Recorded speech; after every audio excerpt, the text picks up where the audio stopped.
चलिए वापस अपने विषय पर लौटते हैं। कांग्रेस अध्यक्ष पद की हम बात कर रहे थे। राजस्थान के सीएम अशोक गहलोत भी नामांकन भरने की बात कह चुके हैं, तो वहीं खबर यह भी है कि शशि थरूर ने भी नामांकन पत्र का सेट मंगवा लिया है। ऐसे में मुख्य मुकाबला इन दोनों दिग्गजों के बीच ही माना जा रहा है, लेकिन लिस्ट में कई और भी नाम हैं, जिसमें राज्यसभा में विपक्ष के नेता मल्लिकार्जुन खड़गे, मध्य प्रदेश के पूर्व सीएम कांग्रेस के वरिष्ठ नेता दिग्विजय सिंह, मध्य प्रदेश कांग्रेस के अध्यक्ष और पूर्व सीएम कमलनाथ, हरियाणा के नेता प्रतिपक्ष और पूर्व सीएम भूपेंद्र हुड्डा, कांग्रेस के दिग्गज नेता सांसद मनीष तिवारी, कर्नाटक के पूर्व सीएम रहे और कांग्रेस के वरिष्ठ नेता सिद्धरमैया, इन सबके नाम शामिल हैं। हालांकि ये लिस्ट और भी लंबी होती जा रही है, लेकिन देखना यह होगा कि आखिरकार कांग्रेस का अगला अध्यक्ष बन कौन पाता है।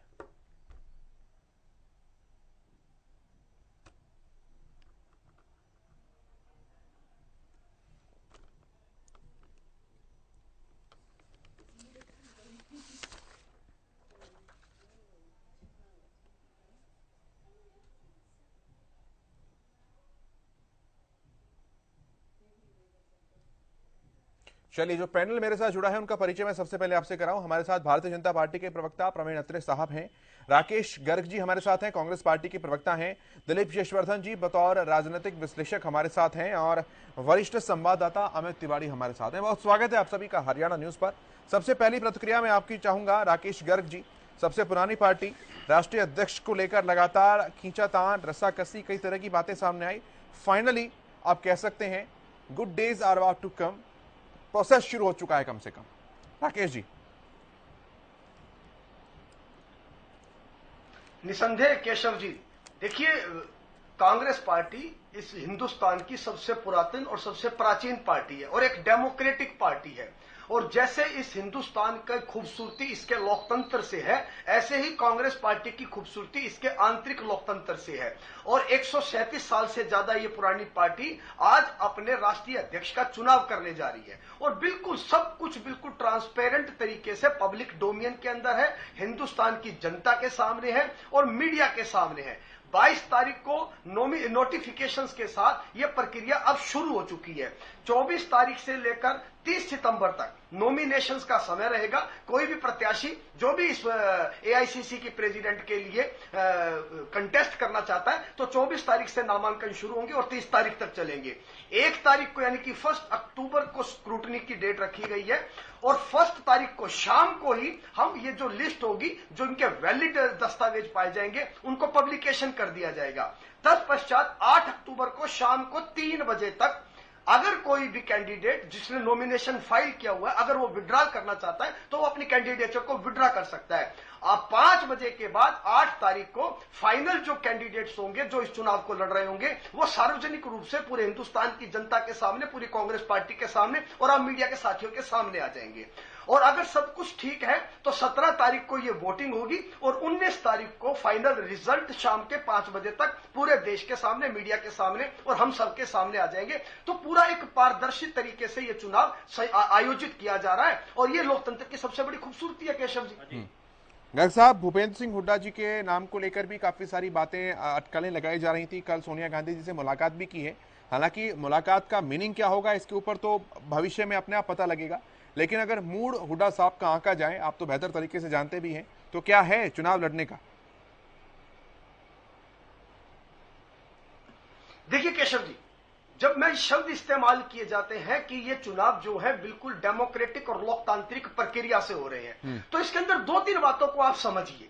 पहली बात तो यह है कि जब लोकतांत्रिक तरीके से हो रहे हैं तो जो भी व्यक्ति इस चुनाव को लड़ना चाहता है वो हिंदुस्तान के किसी भी कोने से कांग्रेस पार्टी का अगर डिजर्विंग आदमी है, उसके पीछे इतना सारा सपोर्ट है और वो एआईसीसी के जो नॉर्म्स है हमारे अध्यक्ष पद के, उनको पूरा करता है तो वो कंटेस्ट कर सकता है। इसके अंदर किसी को कोई पर्टिकुलर नाम की आवश्यकता नहीं है, हर व्यक्ति अपना नामांकन दाखिल कर सकता है। दूसरी बात, जहां तक आप भूपेंद्र सिंह हुड्डा जी का सवाल पूछ रहे हैं, मुझे लगता है कि जब भूपेंद्र सिंह हुड्डा जी सोनिया गांधी जी से मिलकर बाहर निकले, आपके मीडिया के साथी ने उनसे पूछा और उन्होंने बिल्कुल उसको स्पष्ट ही कर दिया था कि संगठन को लेकर चर्चा हुई और गांधी जी और सोनिया गांधी जी ने बिल्कुल स्पष्ट किया है कि चुनाव निष्पक्ष होना चाहिए और गांधी परिवार का इसमें कोई इंटरफेरेंस नहीं रहेगा। ये जो हमारे डेलीगेट होंगे, चाहे वो एआईसीसी के सदस्य होंगे, पीसीसी के द्वारा जो नामित डेलीगेट्स होंगे या हमारे डीसीसी के अध्यक्ष होंगे, जिनको की सारी चुनावी प्रक्रिया के अंदर राइट ऑफ वोट्स होगा, तो ये सब उनके अधिकार क्षेत्र के अंदर होगा। गर्ग साहब एक सवाल और कर रहा हूं, मैं चाहूंगा सारे मामले को बहुत स्पष्ट कर दिया था। ब्रीफली आप उसका आंसर करें। अब एक शब्द में, एक वाक्य के अंदर, राहुल गांधी पूरी तरह से चुनाव प्रक्रिया से बाहर हैं, नहीं लड़ रहे हैं चुनाव। राहुल गांधी जी ने स्वयं स्पष्ट कर दिया कि वो चुनाव नहीं लड़ रहे। ठीक है अत्रे साहब, अगर ऐसा है और तो इस बार कांग्रेस को गैर गांधी परिवार का अध्यक्ष मिलने जा रहा है, यानी कि एक परिवारवाद का एक तीर आपका जो है वो खत्म हो सकता है अब। देखिए ऐसा है केशव जी, जहां तक कांग्रेस के अध्यक्ष चुनने की बात है, हालांकि कांग्रेस पार्टी का कानूनी मसला है किसको अध्यक्ष चुनते हैं, कैसे अध्यक्ष चुनते हैं, लेकिन जो हैरान करने वाली बात है, अभी जो कांग्रेस के प्रवक्ता बोल रहे थे, आपका सवाल का जवाब देते देते उन्होंने 6 बार एक शब्द का प्रयोग किया, वो डेमोक्रेटिक। वो बार बार कह रहे थे कांग्रेस में आंतरिक लोकतंत्र है, कांग्रेस एक डेमोक्रेटिक पार्टी है, पारदर्शिता, और साथ में ये भी कह रहे थे कि सोनिया जी ने स्पष्ट कर दिया कि चुनाव स्वतंत्र होने चाहिए। आप समझ रहे हैं बात को? और कांग्रेस का तो इतिहास रहा है, गांधी परिवार से बाहर कांग्रेस जा ही नहीं सकती, क्योंकि कांग्रेस के अंदर जो कांग्रेसी जन है वो इस परिवार की शैडो के बाहर जाना सोच ही नहीं सकते। और ये आज से नहीं है, कांग्रेस के अगर शुरुआती दौर को आप छोड़ दे केशव जी, उसके बाद अगर आप देखेंगे धीरे धीरे इस परिवार ने इस पार्टी को कैप्चर कर लिया, या यूं कहिए कि कांग्रेस गांधी परिवार की पार्टी बनती रहेगी, एक ही परिवार की पार्टी। लेकिन राहुल गांधी थोड़ी ना चुनाव लड़ रहे हैं अत्रे साहब। अब बताता हूँ, वो सुन लीजिए ना। 1929 के अंदर जब नेहरू जी लाहौर अधिवेशन में अध्यक्ष बने, उससे पहले अध्यक्ष कौन था? मोतीलाल वोरा। मतलब पिता अध्यक्ष थे, पुत्र आ गए। मोतीलाल नेहरू बोला नहीं सर, जी मोतीलाल नेहरू कह रहा हूँ, सॉरी। जब ऐसी स्थिति आई कि कोई गैर गांधी अध्यक्ष बना, तो उसके साथ क्या व्यवहार हुआ? देखिए, आजादी के बाद पुरुषोत्तम दास टंडन जी अध्यक्ष चुने गए। नेहरू जी के जो कैंडिडेट थे वो आचार्य कृपलानी जी थे, तो टंडन जी के साथ क्या हुआ था? टंडन जी को इस्तीफा देना पड़ा था। सीताराम केसरी को जब अध्यक्ष बनाया था तो उनके साथ क्या हुआ था? पार्टी के कार्यालय से उनका सामान उठा के बाहर फेंक दिया गया। पीवी नरसिम्हा राव जब अध्यक्ष बने थे, उनके साथ क्या हुआ था? पूरा देश जानता है। उनकी तो मृत्यु के बाद उनके साथ जो उनका अपमान किया गया, मैंने उनके पुत्र का इंटरव्यू सुना था, जिस तरह से उन्होंने बताया कि उनकी आखिरी जो क्रिया होती है उसके लिए स्थान तक उपलब्ध नहीं करवाया था। मतलब कितना बड़ा किसी व्यक्ति का अपमान। ये है कांग्रेस की रिवायत। अभी मोतीलाल वोरा जी भी तो कार्यकारी अध्यक्ष थे। कांग्रेस पार्टी में अगर आप देखेंगे, सोनिया जी को देखिए, लगभग 18 साल 19 साल से तो वही अध्यक्ष, शायद 20 साल हो गए होंगे। कांग्रेस पार्टी गांधी परिवार से बाहर जाने की कल्पना इसलिए नहीं कर सकती। इस बार जा रही है ना, इस बार तो क्लियर कर चुके हैं राहुल गांधी जी खुद के, मैं नहीं लड़ रहा हूं। तो मैंने आपको बताया, जब ऐसा हुआ कि अगर कोई गांधी परिवार से बाहर का व्यक्ति बना तो उसके साथ क्या व्यवहार होता है, मैंने वो भी तो बता दिया, उदाहरण है उसके हमारे पास। तो उस समय की जो सिचुएशंस थी, तो किसी गांधी ने थोड़ी ना कुर्सी सौंपी थी। इस बार तो राहुल गांधी और सोनिया गांधी खुद कह रहे हैं कि लड़िए, न्यूट्रल होना चाहिए। आप परिस्थितियों पे ध्यान नहीं दे रहे हैं। देखिए हुआ क्या है, एक वफादार चाहिए था जो डमी बन के अध्यक्ष बन सके, क्योंकि राहुल गांधी वो पद की जो अधिकार है उनको उसका भी इंजॉय करना चाहते हैं, अधिकार तो वो अपने हाथ में रखना चाहते हैं, लेकिन जिम्मेवारी से भागते हैं। तो उन्होंने क्या किया, एक वफादार आदमी ढूंढा अशोक गहलोत के नाम पे, कि गहलोत जी को अध्यक्ष बना दिया जाए, पीछे से कठपुतली के तौर पर राहुल जी उसको ऑपरेट करें। दूसरी तरफ से शशि थरूर आ गए हैं जो G23 के सदस्य है। मतलब अब आपने ध्यान दिया होगा, जब शशि थरूर जी सोनिया जी से मिलने गए तो उन्होंने आगे प्रेस के बाहर क्या कहा? उन्होंने कहा कि मैंने सोनिया जी से इजाजत ले ली है चुनाव लड़ने की। आप इस बात का मतलब समझते हैं? मतलब आप चुनाव भी तभी लड़ सकते हैं अगर सोनिया जी कहेंगी। ये जो आंतरिक लोकतंत्र, डेमोक्रेटिक पार्टी, ठीक है, ये जो शब्द है, इन शब्दों का महत्व कहाँ है? ठीक है, मैं अमित की रिएक्शन लेता हूं, फिर मैं एक बार दिलीप जी के पास आऊंगा। राकेश जी फिर लूंगा मैं आपसे जवाब। अमित, क्या लगता है?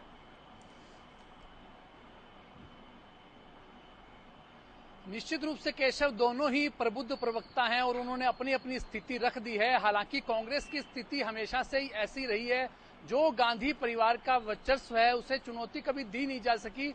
और अब भी जो परिस्थितियां लगातार देखी जा रही हैं, चाहे शशि थरूर की बात करें या अशोक गहलोत की बात करें या फिर भूपेंद्र सिंह हुड्डा की बात करें या दिग्विजय सिंह की बात करें, तमाम जो नेता हैं वो बारी बारी करके सोनिया गांधी के दरबार में जाकर हाजिरी लगाकर आए हैं और उसके बाद ही उनकी प्रक्रिया निश्चित रूप से शुरू होगी। आज से कांग्रेस के जो नामांकन की जो प्रक्रिया है वो शुरू हो गई है और 30 तक यह नामांकन चलेगा। और जो पार्टी सूत्रों की ओर से, अगर अशोक गहलोत के सूत्रों की ओर से बात करें तो 28 को उनका नामांकन होना है। ऐसे में यह तो लगता है कि 22 साल के बाद जिस प्रकार की स्थितियां थी, जैसे अभी चर्चा भी कर रहे थे प्रवीण अत्रे साहब कि 1997 में सीताराम केसरी बने थे, निश्चित रूप से उस समय उन्होंने शरद पवार और राजेश पायलट को हराया था। उसके बाद 2000 में एक चुनौती मिली थी जितेंद्र प्रसाद की, उस समय सोनिया गांधी जीत गई थी, लेकिन वो स्थितियां उस समय की कांग्रेस जन भी जानते हैं और विपक्ष के जो उनके विरोधी हैं, विरोधी पार्टी के लोग जानते हैं कि जितेंद्र प्रसाद का क्या रहा। तो ऐसे में तमाम स्थितियां रहती है, लेकिन इस बार 22 साल के बाद जो है वो इस प्रकार की प्रक्रिया अब शुरू हुई है। तो निश्चित रूप से कांग्रेस जन भी अपने उसके लिए तैयार है, नए अध्यक्ष के लिए, लेकिन आशीर्वाद जो है वो निश्चित रूप से गांधी परिवार का लेना होगा, यह बात स्पष्ट है। और एक और अहम बात भी है कि लगातार अशोक गहलोत ने भी कहा है कि वे अब आगे आए हैं और अपनी निष्ठा से जो पार्टी दायित्व सौंपेगी। इधर से भूपेंद्र सिंह हुड्डा ने भी अपनी एक तरह से लगातार उनके कार्यकर्ताओं में भी चर्चा है, क्योंकि हरियाणा के भी 195 जो है वो डेलीगेट्स हैं। हालांकि उनमें भी आरोप लग रहा है कि डेलीगेट्स कैसे हैं, हुड्डा का प्रभाव है। इस तरह की तमाम जो सियासत है वो उलझी सी और वर्चस्व की लड़ाई की सियासत जो है कांग्रेस में रहती है। जी जल्दी से एक लाइन में बात कहना चाहता हूँ। देखिए, जब भी कोई चुनाव होता है, चुनाव से पहले मतदाता सूची जो है सार्वजनिक हो जाती है। आप किसी भी चुनाव को देख लीजिए, ये कैसा चुनाव है जिसमें मतदाता सूची सार्वजनिक नहीं? क्यों छुपाई जा रही है मतदाता सूची? क्यों डेलीगेट की लिस्ट आउट नहीं की जा रही? क्यों? वो तो डेलीगेट नहीं, वो तो इंटरनल है सर उनका, वो पार्टी का प्रोसेस कैसा है वो तो खैर राकेश जी बेहतर जवाब दे पाएंगे। लेकिन आज से पहले क्यों नहीं ऐसा हुआ? आज से पहले क्यों नहीं? ठीक है, मैं जवाब ले लूंगा, ये भी पॉइंट राकेश जी नोट कर रहे हैं। मैं दिलीप जी का रिएक्शन लेता हूं एक बार। दिलीप जी हो गया अत्री साहब का सवाल हो गया अत्री साहब का सवाल। ठीक है दिलीप जी, एक लंबे समय के बाद एक Congress leader as a Congress president but without Gandhi family कितना सफल हो पाएगा? केशव जी, अभी अमित जी ने बताया कि 22 साल के बाद ये चुनाव की प्रक्रिया, जो सो कॉल्ड चुनाव की प्रक्रिया है, दोबारा से कांग्रेस में होने जा रही है। और इस बार पहली बार ऐसा हो रहा है कि नॉन कांग्रेस फैमिली से या उस फैमिली से हट करके कोई आदमी चुनाव की प्रक्रिया में भाग ले रहा है, जिसमें जो प्रमुख नाम अशोक गहलोत जी का और शशि थरूर का सामने आ रहा है। हालांकि ये कहा जा रहा है कि भी और भी बहुत सारे नाम पाइपलाइन में हैं। और गांधी परिवार से सोनिया गांधी जी ने और राहुल गांधी जी ने चुनाव में भाग लेने के लिए मना कर दिया है।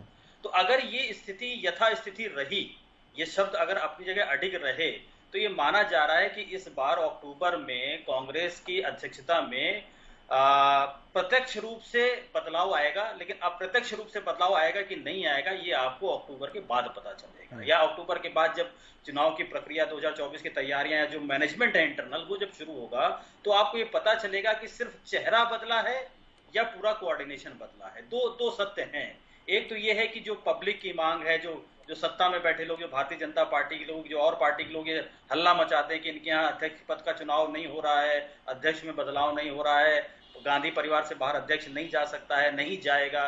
तो हो सकता है इस भ्रम को तोड़ने के लिए कांग्रेस इस बार ये बदलाव ले आए प्रत्यक्ष रूप से और चेहरा बदल जाए।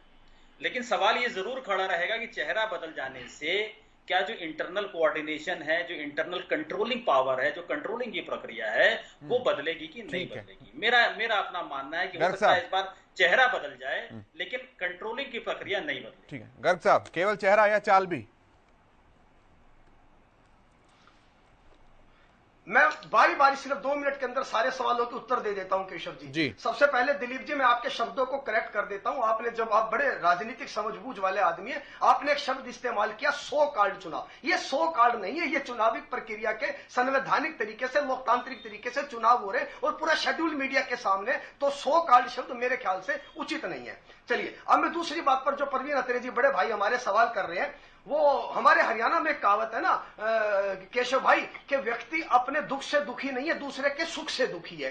राहुल गांधी जी अगर अध्यक्ष बने रहते हैं तो इनकी पार्टी को यह लगा रहता है परिवारवाद परिवारवाद। अब राहुल जी स्वयं ये स्पष्ट कर चुके हैं कि वो चुनाव नहीं लड़ेंगे और गैर गांधी अध्यक्ष इस पार्टी को, इस कांग्रेस को मिलने वाला है। तो इनको ये लगता है कि नहीं, वो गांधी परिवार उसको रिमोट कंट्रोल से चलाएगा। ये क्या साफ मत लगाइए ना, ये तो ये वाली बात हुई कि आप कत्ल भी करो तो चर्चा नहीं होते, हम आ भी भरे तो हो जाते हैं बदनाम। ये तो कोई बात नहीं। दूसरी बात मैं आपको और बता देता हूं, 1885 से लेकर केशव जी अब तक 97 प्रेसिडेंट हो चुके हैं, जिसके अंदर गांधी फैमिली से सिर्फ 6 प्रधान बने हैं और 1980 से अब तक भाजपा के 15 प्रधान रहे हैं। क्या आप बता सकते हैं जेपी नड्डा जी क्या चुनाव करवाकर बने थे? इससे पहले अमित शाह जी क्या चुनाव करवाकर बने थे? उससे पहले जो लाल कृष्ण अडवाणी जी थे, राजनाथ सिंह जी थे, क्या वो चुनाव करवाकर बने थे?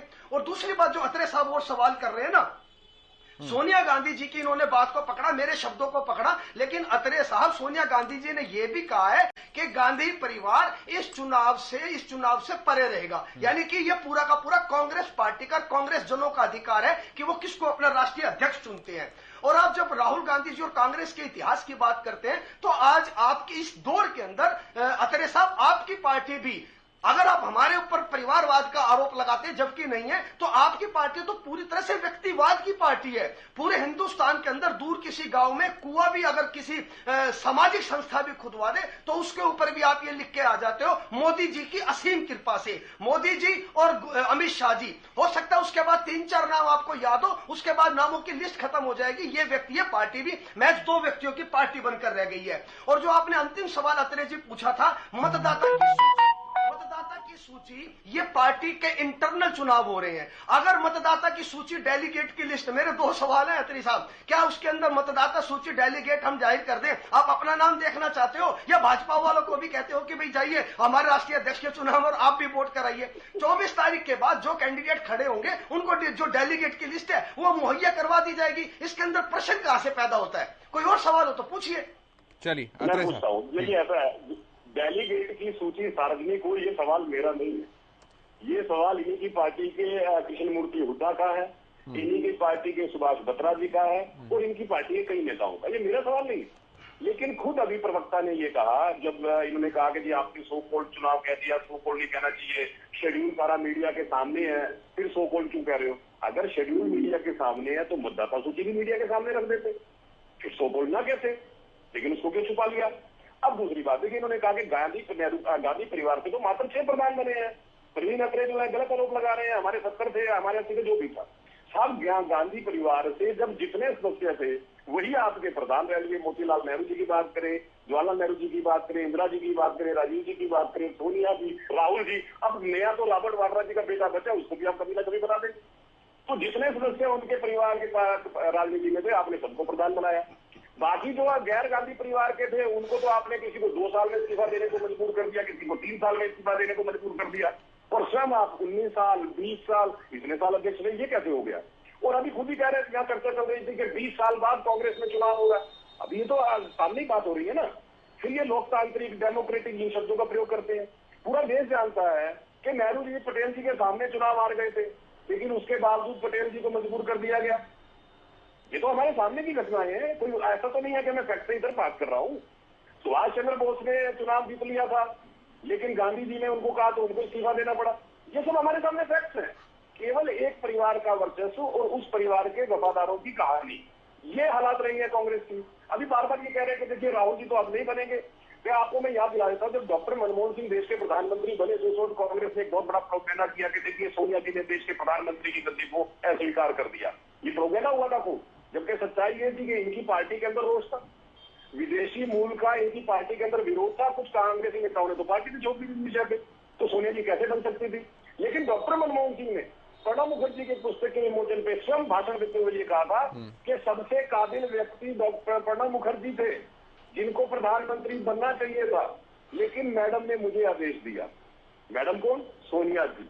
मतलब काबिलियत का कोई महत्व नहीं है, केवल आपको डमी आदमी चाहिए था जो आपकी उंगलियों के इशारे पे काम करे। चलिए मैं जवाब लेता हूँ। वो हुआ भी। सोनिया जी को एक सलाहकार समिति का हेड बना के इनडायरेक्ट वे में सरकार सोनिया जी चला रही थी। ठीक है। और यही आप भी यही चाहते हैं, इसलिए अशोक गहलोत जी को कहा गया है कि उनको ऐसा वफादार चाहिए था जो उनके इशारों पे काम करे, सामने आ जाएगा आपके। ठीक है, मैं जवाब लेता हूँ, फिर फाइनल रिएक्शन पर आऊंगा। गर्ग साहब जल्दी से। केशव भाई, मुझे बड़ी खुशी हो रही है कि जो हमारे भाजपा के साथी प्रवक्ता बैठे प्रवीण अत्रे जी, क्या थीसिस और रिसर्च कांग्रेस के ऊपर करके बैठे हैं। मुझे लगता है कि जितना इनको कांग्रेस का ज्ञान है, इनको भाजपा को डीलिट या डॉक्टर की उपाधि दे देनी चाहिए, क्योंकि अगर मैं इनसे 15 भाजपा के अध्यक्ष पूछ लूं तो हो सकता है इनको 5 पता पाए और हमारे इनको 45 याद है। तो मुझे लगता है पहले तो मुझे अत्रे साहब को इस बात के लिए साधुवाद दे देना चाहिए कि कितना इन्होंने होमवर्क कांग्रेस के ऊपर किया हुआ है, इतना तो इनको भाजपा के बारे में नहीं पता पाएगा। दूसरी बात, जब आप रॉबर्ट वाड्रा की बात करते हैं प्रवीण अत्रे जी, तो आप ये क्यों भूल जाते हैं कि अमित शाह जी के बेटे जय शाह वो किस योग्यता से बीसीसीआई के सेक्रेटरी बने हुए हैं, और जब उनकी जॉब जाने की बात आती है तो बीसीसीआई का संविधान किस हैसियत से बदल दिया जाता है। बच्चों का तो जो जोकरी है अग्निपथ के बहाने आप 4 साल कर रहे हैं। जय शाह के बेटे की जब सेक्रेटरी से जॉब जाती है तो आप संविधान बदल के उनका 3 साल का कार्यकाल और बढ़ाने का पर्दे के पीछे से षड्यंत्र रख देते हैं। आप विषय को ना, ये भाजपा के प्रवक्ता हमारे साथी है, मैं अत्रे साहब आपकी बड़ी रिस्पेक्ट करता हूं क्योंकि आप मुद्दों के ऊपर आधारित बात करते हैं, इसीलिए मैं भी मुद्दे तक ही सीमित रहता हूं।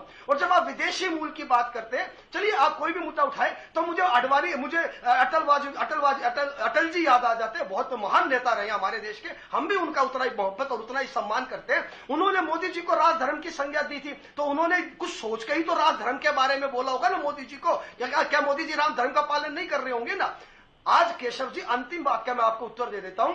हिंदुस्तान की सबसे बड़ी पार्टी चुनावी प्रक्रिया के दौर से गुजर रही है और 19 तारीख को इस कांग्रेस पार्टी को उसका राष्ट्रीय अध्यक्ष मिल जाएगा और पूरे प्रदेश के सामने, पूरे मीडिया के सामने और पूरे देश के सामने ये बिल्कुल एकदम सार्वजनिक है, कुछ छुपाया नहीं जा रहा। ठीक है sir. Dilip ji, final comment एक। जी, फाइनल रिएक्शन पूछ रहा हूं दिलीप जी। देखिए, ये जो डिबेट्स का दौर चल रहा है ये अक्टूबर तक चलेगा और अक्टूबर के बाद भी चलेगा। इसलिए भी चलेगा कि अगर मान लीजिए चेहरा बदल जाता है, हालांकि अब ये उम्मीद है कि जो चुनावी प्रक्रिया जिसको संवैधानिक तरीके से होता बताया जा रहा है, कांग्रेस के प्रवक्ता उसकी पुरजोर वकालत कर रहे हैं, और अगर ये संवैधानिक तरीका, ये सार्वजनिक तरीका, ये लोकतांत्रिक तरीका इनकी पार्टी में होता है तो इस बार ये मान के चल रहे हैं कि अक्टूबर में कांग्रेस अध्यक्ष का चेहरा बदल जाएगा। लेकिन ये जो डिस्कशन का दौर है ये इसके बाद भी चलता रहेगा, क्योंकि सवाल फिर वही खड़ा होगा कि अध्यक्ष तो है लेकिन उसको पावर कितनी है, पार्टी को वो कितना अपने तरीके से चला सकता है। हालांकि अगर समय की मांग को देखा जाए और परिवर्तन की दिशा में ध्यान दिया जाए तो कांग्रेस में अध्यक्ष पद के बदल जाने की पूरी मांग है। ये समय की मांग है कि यहाँ अध्यक्ष पद बदल जाना चाहिए, और हो सकता है कि राजनीतिक परिवर्तन भी इससे आ जाए, क्योंकि जब आप जिम्मेदारियों के तले दबे होते हैं तो आप परफॉर्मेंस ओरिएंटेड होते हैं, और अगर आप परफॉर्मेंस नहीं देते हैं तो सारा ब्लेम आपके सर पर जाता है। राहुल गांधी, सोनिया गांधी जी अगर अध्यक्ष पद से फ्री हो जाते हैं और ये जिम्मेदारी ऑफिशियल रूप से अपने ऊपर से हटा देते हैं तो ये काम करने के लिए ज्यादा स्वतंत्र होंगे, किसी भी पब्लिक एलिगेशन का इल्जाम इनके ऊपर नहीं लगेगा, और हो सकता है राजनीति में सुधार आ जाए। ठीक है सर। अमित, जल्दी से फाइनल रिएक्शन एक, बहुत जल्दी से। केशव जी, अंतिम लाइन।